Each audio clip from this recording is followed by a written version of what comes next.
9월 9일 화요일 스타트 브리핑 시작합니다. 먼저 조선일보 기사 보겠습니다. 미국의 한국인 구금 사태를 본 한국 기업들이 미국 시장 리스크를 절감한다는 내용입니다. 공장을 짓느니 차라리 관세 내면서 수출하는 게 낫다란 말까지 나오는 상황이라고 하네요.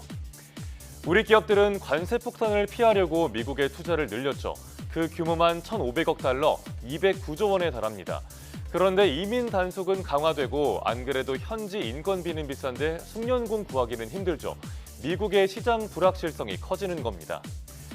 현지 인력 중엔 반도체 클린룸을 처음 봤다거나 대규모 공장을 지어본 적 없는 사람이 대부분이라고 합니다. 그런데도 비싼 인건비를 주고 가르쳐서 공장을 지으려니까 한숨이 나오겠죠.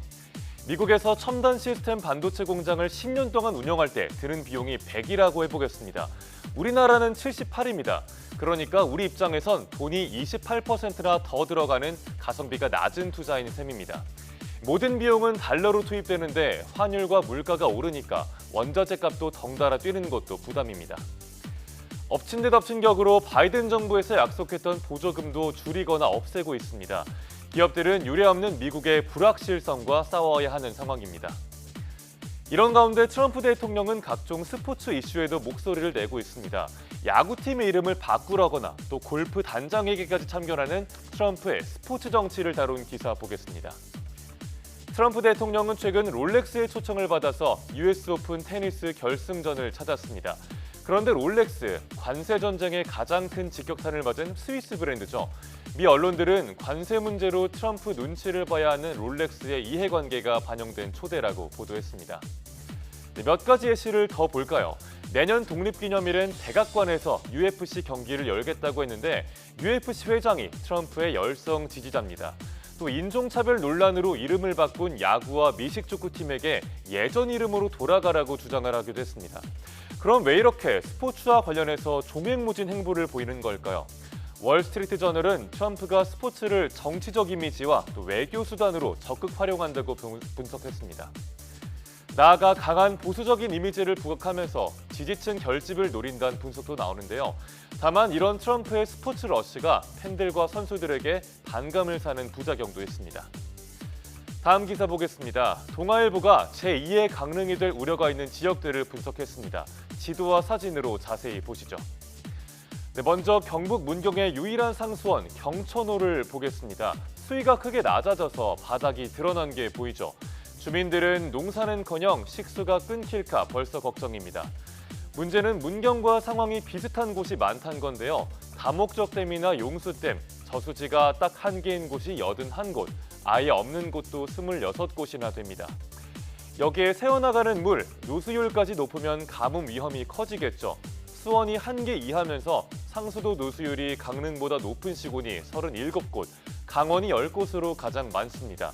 이외에 경북 8곳, 충남과 전북 4곳 등이 가뭄 취약 지역입니다. 영덕과 구례, 영동, 평창은 강릉보다 저수량도 적었습니다. 연간 6,900원어치의 물이 새어나간다는데 기후변화 때문에 돌발 가뭄도 늘고 있죠. 10년 동안 강원 지역 가뭄의 40%가 돌발성이었습니다. 지하댐을 짓고 수도관을 개선하는 등 상수도 인프라를 늘려서 가뭄에 대비해야 할 걸로 보입니다. 마지막 기사 보겠습니다.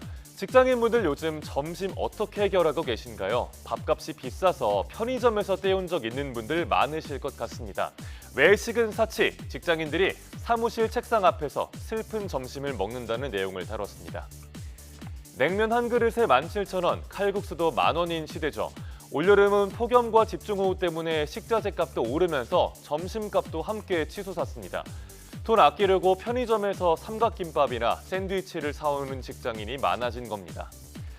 지난 7월 기준으로 김밥이 2년 전보다 13%, 비빔밥은 11%, 김치찌개와 백반은 9% 올랐습니다. 강남이나 광화문, 여의도 같은 오피스 상권은 더할 겁니다. 도시락을 싸오거나 회사 근처 자취방에서 후다닥 점심을 먹고 오는 직장인도 많아졌습니다. 괜찮은 구내식당이 있으면 근처에서 원정을 온 직장인들로 인산인해입니다. 외식이 주니까 식당들도 직격탄을 맞았습니다. 지난해에만 음식점 약 11만 곳이 문을 닫았다고 하는데요. 버티기 힘든 고물가 시대, 오늘도 출근길에 나서는 여러분 모두를 응원하겠습니다. 9월 9일 아침 신문 살펴봤습니다. 지금까지 스타트 브리핑이었습니다.